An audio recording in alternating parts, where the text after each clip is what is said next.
trabajar con los animales no solamente es velar porque ellos sean tratados con dignidad, sino también tiene que ver con la visión que tenemos sobre la humanidad.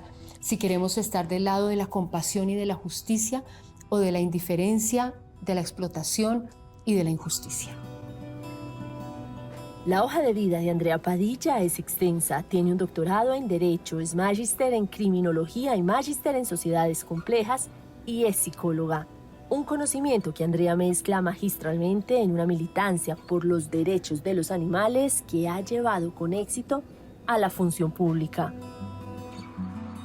Esta concejal del Partido Verde se ha ganado el reconocimiento en su país, Colombia, y es un referente para muchos y muchas animalistas del continente por la solidez con la que argumenta una de sus convicciones más profundas. Porque la dignidad de los animales y sus derechos se defienden con acciones. Con su fundación Ser Gatos ha dado atención ética y humanitaria a miles de gatos ferales sin hogar en Bogotá. La fuerza con la que Andrea explica sus proyectos de ley y su pasión por la defensa de los animales permite entender por qué, como ella dice, esta causa es una de las revoluciones morales más importantes de nuestro siglo. La deuda que tenemos con los animales es la deuda más profunda de todas las sociedades. Es como un saldo, ¿no? Una deuda histórica que tenemos además profundamente anclada en nuestros hábitos. Someter a los animales, explotarlos, usarlos como si fueran cosas, disponer de sus vidas, de sus cuerpos para todo tipo de propósitos. Son las víctimas más numerosas en todo el mundo, más oprimidas y cuya explotación hemos naturalizado. Entonces, una persona, como en mi caso, que tenga un sentimiento de compromiso racional y emocional con la justicia, pues ve en la causa de los animales una causa de profunda justicia y sobre todo como de reconciliación con la humanidad. Andrea, hablaste de animales sintientes. Para muchas personas que nos están viendo en todo el continente, yo creo que hay internamente una gran contradicción. Es decir, estamos del lado de la defensa de la vida, pero comemos animales, hay algunos y algunas que van a las corridas de toros, sabemos que estamos consumiendo animales que son criados de forma industrial. Ese debate interno, ¿tú cómo lo lees? Yo creo, Natalia, que ese es el producto pues, de años de educación, de prácticas culturales sobre las cuales no pesa ninguna reflexión. Asumimos como normal el hecho de que los animales hagan parte del decorado del mundo o que estén a nuestra disposición. Casi que hemos perdido el contacto con el animal que está en nuestro plato. Es un objeto que sale de la nevera o del congelador o que se coge en una bandeja de plástico, además absolutamente higienizada y plastificada en un supermercado, sobre el cual no hay ninguna traza del animal que vivió, que amó, que tuvo compañero, compañera, que tuvo hijos, que fue madre, que lactó. Entonces, lo único con lo que hemos construido una pequeña relación de afecto son los animales de compañía, el perro, el gato, el conejito con el que vivimos, y por eso es tan importante el trabajo que hacemos con ellos, porque son como esa puerta de entrada hacia el reconocimiento de esos otros animales que son exactamente iguales al perro o al gato que amamos. Un cerdo tiene la misma inteligencia que un perro, ama igual que un gato, se relaciona con sus congéneres, tiene prácticas lúdicas con sus crías, igual que un perro o que un gato. Andrea, ¿qué prueba tienes tú de que los animales son sintientes? ¿Qué prueba tienes tú? Y estoy hablando no de los animales domésticos, de los animales no domésticos, por ejemplo, que tengan memoria emocional. Hay dos pruebas, digamos. Hay unas pruebas científicas que demuestran que los animales, particularmente desde el 2012, con la Declaración de Cambridge sobre la conciencia, que demuestran que los animales tienen los mismos sustratos neurofísicos, neurobiológicos, neuroquímicos que los seres humanos, por lo cual tienen capacidad de sentir y tienen conciencia por el hecho de estar dotados de un sistema nervioso. Concretamente, todos los animales vertebrados, lo que incluye aves, peces, anfibios, reptiles y mamíferos, que son el 99% de los animales víctimas de explotación.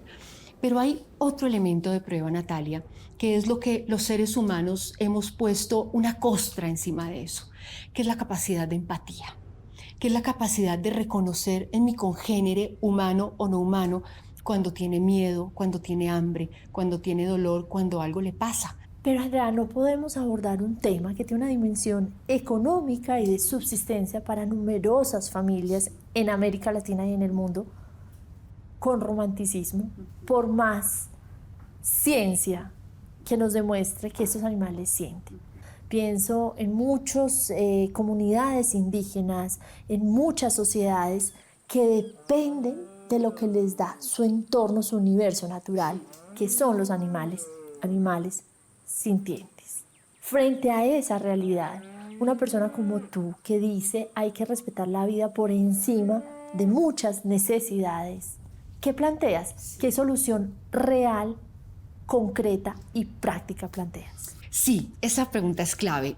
Natalia, yo en mi tesis de doctorado hice un planteamiento de dos modelos de derechos y para mí, digamos, es como una línea práctica en materia, por ejemplo, de política pública.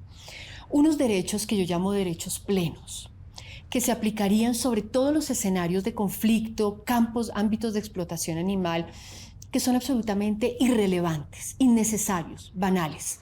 Por ejemplo, los entretenimientos, todas las prácticas de entretenimiento con animales, corridas de toros, peleas de gallos, coleo, zoológicos con meros propósitos de entretenimiento, experimentación cosmética, reproducción de animales de compañía, son prácticas innecesarias que tienen que ver con un mero lucro económico. Hay otras prácticas sobre las cuales yo planteo unos derechos de frontera, unos derechos de bienestar, que son estas prácticas ¿no? que tienen que ver con lo que tú planteas, sobre las cuales todavía hay cierta necesidad. Por ejemplo, en algunas comunidades el hecho de que haya cacería de subsistencia, porque es para alimentación, o en algunos espacios de algunas actividades de experimentación médica en los cuales todavía no existen los modelos animales, por ejemplo. Pero en esos escenarios deberían aplicarse con absoluto rigor todas las medidas de protección, de bienestar, de compasión, comités de ética, demostrar la necesidad de esas prácticas. Hay que ir avanzando progresivamente con unas medidas de bienestar muy decididas. Eliminar jaulas, permitir, por ejemplo, que las cerdas estén con sus lechones, permitir, por ejemplo, que las gallinas vivan en libertad, puedan hurgar en la tierra, puedan abrir las alas. Andrea, dicho así, suena muy sensato, suena incluso muy lógico. Pero estamos enfrentados a unas economías capitalistas donde la producción y la efectividad se imponen sobre muchos otros valores. ¿Cómo avanzar? ¿Por qué un ganadero va a destinar más tierra bajo el argumento que sus cerdas estén mejor o que sus gallinas abran las alas, cuando ese otro pedazo de tierra lo podría utilizar cultivando otros animales de forma industrial? ¿Qué argumentos les das más allá del moral o del ético? Sí. Hay que incentivarlos y hay que incentivarlos de forma económica, porque desafortunadamente para muchas personas es el único lenguaje que entienden. Entiendo. Ahí tenemos que avanzar con un enfoque cultural de educación y con un enfoque de políticas públicas legislativo. El cultural creo que tiene que ir avanzando y creo que ya está ocurriendo en la vía de llevarnos a entender a los seres humanos que, digamos, esa idea fija que tenemos de que solamente podemos alimentarnos a base de animales y que necesitamos comer animales para subsistir es absolutamente falsa. Y es un triunfo del mercado y es un triunfo de la publicidad. No necesitamos comer animales. Entonces yo creo que en la medida en que entendamos eso y entendamos que podemos alimentarnos a base de los frutos de la tierra, legumbres, leguminosas, vegetales, cereales, frutas, verduras, y que podemos además tener dietas absolutamente sanas, equilibradas, como ya lo está, digamos, demostrando también toda una línea, pues, de medicina alternativa y medicina, digamos, mucho más orgánica, ¿no? Pues podemos empezar a tumbar un montón de mitos y de miedos que tenemos con respecto a la alimentación, y que además está muy amarrada a la renovación generacional. Yo veo que los jóvenes, las jóvenes están mucho más volcados a esa alimentación, mucho más orgánica, respetuosa, ¿no?, de la naturaleza, de la vida en general. Que estalle lo que tenga que estallar y que se ponga en evidencia lo que se tenga que poner en evidencia, pero es una situación grave que hay que corregir porque los animales no pueden ser revictimizados por las mismas entidades que deben garantizar su salvaguarda física y emocional. Muchísimas gracias, Andrea Padilla, presidente.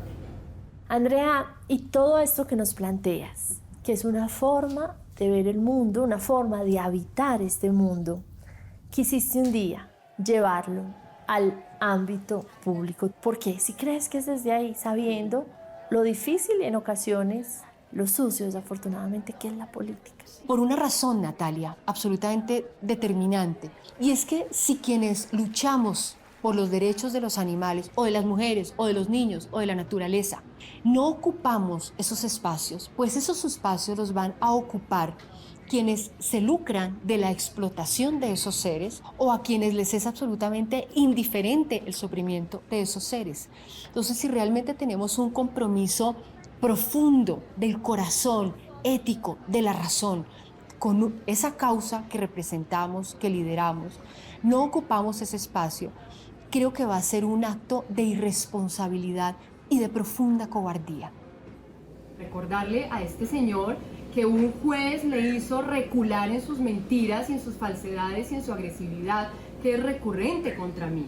Entonces me parece muy lamentable que ustedes le hayan dado la oportunidad 3 veces de hablar, que no habló sino de mamertería, de politiquería, de corrupción y demás, y a mí me han dado solamente la posibilidad 2 veces. Este señor es un absoluto patán. Sí, que quede grabado, que quede grabada su patanería constante y recurrente, señor. Andrea, acabamos de verte a ti hablándole, como te decía, uno de los hombres más influyentes, más poderosos, cuyas familias y afectos están también en la política. Porque llevar tu pensamiento y tu argumentación a la política te enfrentaba a sectores muy poderosos.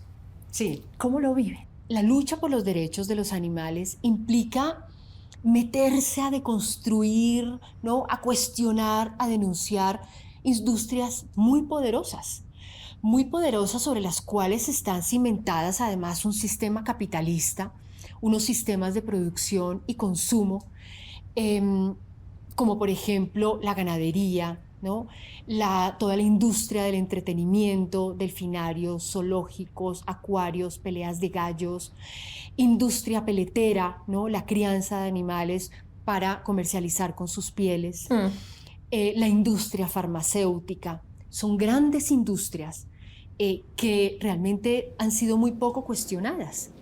Y ahí está realmente la lucha por los derechos de los animales, que implica además remover todo un sistema de pensamiento absolutamente avasallador de producción, de consumo, que funciona con una inercia, ¿no? Es un tren que va a toda velocidad y es muy difícil meterle los frenos de emergencia. Pero Andrea, este tren capitalista del uso de la vida animal como industria va a una velocidad frente a la cual uno hay veces pensaría que una activista o una líder política como tú puede hacer muy poco. Uno logra que se desincentive, por ejemplo, una corrida de toros, pero por este lado están tumbando pero hectáreas y hectáreas para meter no sé cuántas cabezas de ganado. Uno permite que se salve una tonelada de peces que iban a ser exportados ilegalmente, pero por este lado le están cortando las aletas a miles de tiburones. ¿Cómo lo vives? Sí. Lo vivo con un sentimiento profundo y a veces forzado de esperanza, porque cuando uno se mete en estas luchas, tiene que forzarse a mantener viva la esperanza. De otra manera, vivir sería imposible. Pero ese forzamiento tiene un elemento material que es muy poderoso, y es ver que en el mundo entero hay fuerzas de activistas arrolladoras.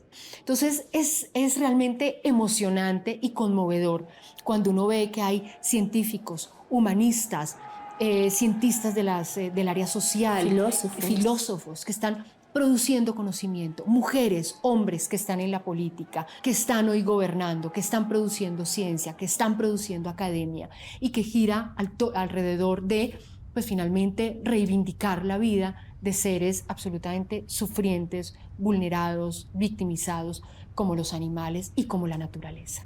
Andrea, ¿sería posible, pensable, viable en los países de América Latina crear, por ejemplo, un sello que diga estos animales fueron sacrificados sin dolor? Porque es posible. Claro. Es posible sacrificar una vaca o sacrificar otro animal. No sé si es una descarga eléctrica, no sé si... Eso me imagino que científicamente ya está inventado. Ya existe, sí. Y no te imaginas el lobby de los gremios tan difícil. Claro, implica hacer pública una información que los gremios han bregado de todas las formas posibles por ocultar. Porque es que el éxito de la matanza de animales para consumo humano ha radicado en mantenerla oculta, en mantenerla escondida, ¿no? Definitivamente, si los mataderos tuvieran paredes de cristal, otra sería la realidad, si la gente conociera el sufrimiento de los animales. Entonces, ese, por ejemplo, es un paso fundamental que tiene que ver además con los derechos del consumidor. Me estabas diciendo que no sí, se hace porque es simplemente... Es más barato. La razón es meramente económica, no hay otra. Es mucho más barato tener a los animales explotados en las condiciones más crueles e inhumanas, así como ha sido más barato tener a seres humanos produciendo en condiciones inhumanas e indignas. Es importante, Andrea, es informarle a la audiencia también lo que está consumiendo. Mira, a mí me encanta una frase de Marguerite Yourcenar, que es la escritora francesa, una frase que le pone a decir a uno de sus personajes, Zenón, ¿no? Las memorias de Adriano. Claro. Y es: me niego a digerir agonías. Yo creo que cuando una persona ingiere un trozo de animal que ha sufrido toda clase de crueldades, que ha sufrido privaciones de amor, de alimento, de agua, que ha sido martirizado, que ha vivido en la oscuridad, que ha sufrido un trato inclemente, que ha sufrido golpes, que sufrió frío, que en la enfermedad no tuvo atención veterinaria. Entonces, ¿qué se está ingiriendo? Es un trozo de carne de sufrimiento, de maltrato, seguramente magullada, quizás enferma, de angustia, cargada de hormonas, cargada de antibióticos, y eso por supuesto va a redundar en quien consume. Las imágenes que verán a continuación fueron obtenidas con cámara oculta en un evento taurino realizado el 19 de enero en la Plaza Marruecos de Puente de Piedra, Colombia. Son imágenes de prácticas taurinas exacerbadas en su crueldad, prácticas de tortura y muerte sobre novillos y becerros. Los ciudadanos, el Congreso y los gobiernos debemos derrotar esta violencia. Tenemos que hablar de las corridas de toros. Tú has trabajado mucho por desincentivar las corridas de toros. ¿Cómo estamos con relación a otros países del continente y del mundo, por ejemplo? Particularmente el tema de las corridas de toros es uno de los que está avanzando rápidamente, no con la velocidad que quisiéramos, pero está avanzando. Y está avanzando por dos vías: por una vía constitucional, porque se están produciendo, digamos, sentencias muy innovadoras en toda América Latina, digamos, toda esa jurisprudencia, esa producción judicial sobre los derechos de los animales, y las corridas de toros, que tiene otras versiones, ¿no? Las vaquelladas, la farra do boi en Brasil, en Colombia, las corralejas, el coleo, están siendo, digamos, criticadas desde los mismos tribunales y se están produciendo sentencias de protección a los animales o que condicionan estas prácticas por un mandato constitucional de protección a los animales. También existen otros valores emergentes, como los derechos de los animales, por lo cual ustedes, señores, si quieren hacer su práctica, tienen que hacerla condicionada. Tienen que buscar cómo reducir el sufrimiento de los animales, tienen que, digamos, no las pueden hacer en lugares donde no hay tradición, no pueden acceder al recurso público y se están poniendo como esas condicionantes. Ahora en Bogotá dimos un paso muy importante. Logramos que se prohíba el uso de instrumentos punzocortantes o sea, eliminar picas, banderillas, estoque, toda esa la tortura del animal, más la matanza pública del animal en la plaza. Eso ya no puede ocurrir. Reducimos las fechas anuales de 8 a 3. Les cargamos más impuestos a los empresarios taurinos. Antes pagaban el 10% sobre la venta de boletería, ahora pagan el 20% o pagarán el 20%.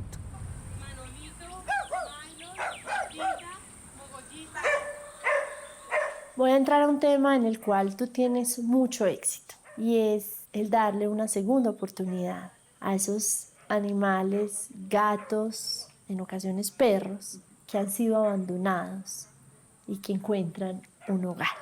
Pues Natalia, los perros y los gatos son nuestros hermanos, son nuestros compañeros de vida, los hemos traído a vivir con nosotros, a nuestros hogares, son nuestros hijos, nuestros hermanos, nuestros compañeros, son parte de la familia. Entonces yo creo que trabajar por esos seres es absolutamente esencial por múltiples razones. Primero porque están ahí, ¿no? A nuestros ojos, al frente, en nuestras vidas. En una ciudad como Bogotá, están en las calles todavía dolorosamente y en todo el país, en toda Colombia y en muchas ciudades de América Latina. Están allí en las calles pasando hambre, enfermedad, sufrimiento bajo la lluvia. Entonces trabajar, digamos, si no trabajamos por los que están ahí a nuestro lado y que nos conmueven el alma y que nos despiertan la empatía y la compasión de manera más viva y más de piel, más cercana, pues va a ser muy difícil que trabajemos por los otros. Son tantos los animales, Natalia, que están esperando por un hogar, que han sufrido abandono, han sufrido rechazo, han sufrido golpes, violencias, que fueron rescatados por una u otra razón, que fueron recuperados y están esperando por un hogar. Entonces, una primera razón es empatía, amor, el mero deseo de ayudar al otro, a otro que está sediento de amor y que tiene todo el amor para dar. Y una razón un poco más egoísta, pero que también es válida, y es que yo creo que un niño que crece o una familia que acoge a un animal en su hogar es un niño o una familia que abre como un espacio distinto de amor, ¿no? Un niño al que se le educa a cuidar a otro es un niño que genera responsabilidades desde pequeño, porque tiene la tarea de cuidar que al gato o al perro no le falte la comida, que la agüita esté limpia, cuál es la fecha para llevarlo al veterinario. Que aprende a pensar más allá de sí mismo y de su único bienestar. A pensar en el otro, ¿no? Que genera, pues eso, un compromiso con otro ser. Andrea, naciste, creciste y ejerces como líder política y como activista en el país más biodiverso del mundo. Y estás luchando contra uno de los tráficos más poderosos de las economías más peligrosas. Hay que decirle a nuestra audiencia, después del tráfico de drogas, del tráfico, de la trata de personas y del tráfico de armas, está el tráfico de animales. ¿Hasta dónde vas a llegar? Te respondo primero sobre el tema de tráfico de animales silvestres. Es afortunadamente uno de los temas en los que se ha generado más legislación y más institucionalidad. Lamentablemente, los animales todavía tienen ese estatus de recursos naturales renovables y el hecho de caer en esa categoría de recursos y de cosas hace que sea mucho más fácil y legal su instrumentalización. Pero es un frente en el que se está luchando de manera muy decidida, pero en el que falta trabajar mucho en lo cultural, porque si ese maldito negocio todavía existe es porque existe la demanda. ¿Hasta dónde voy a llegar, Natalia? Hasta donde la vida me lo permita. Este es un camino que elegí siendo joven, a mis 20 y tantos años, en el que metí la cabeza y en el que pienso salir hasta el otro lado, luchando en la política, si puedo continuar acá, con el favor del electorado, con el favor de las dinámicas democráticas, en el que quiero seguir produciendo académicamente. Estoy, pues, digamos, con la intención de sacar mi libro, mi tesis doctoral, que se convierta en un libro que se llama El derecho sintiente sobre los animales en Latinoamérica. Y pienso seguir batallando en este tema, Natalia, en todos los frentes. Ojalá no solamente en el Consejo de Bogotá, quizás dar el salto al Congreso, donde realmente se pueda legislar para el país. Quizás en el gobierno habrá que ver dónde me va poniendo la vida, pero siempre con los animales. Ya es una decisión de vida. Decidí no ser madre de humanos, precisamente para canalizar hacia los animales mis recursos, mi tiempo, mi energía. Entonces a ellos estoy consagrada, cuento con un hombre maravilloso en mi vida que me acompaña, que es mi compañero de batallas en todo esto, con un equipo de trabajo. 24.000 votos que te eligieron y que están mirando tus resultados. Así es.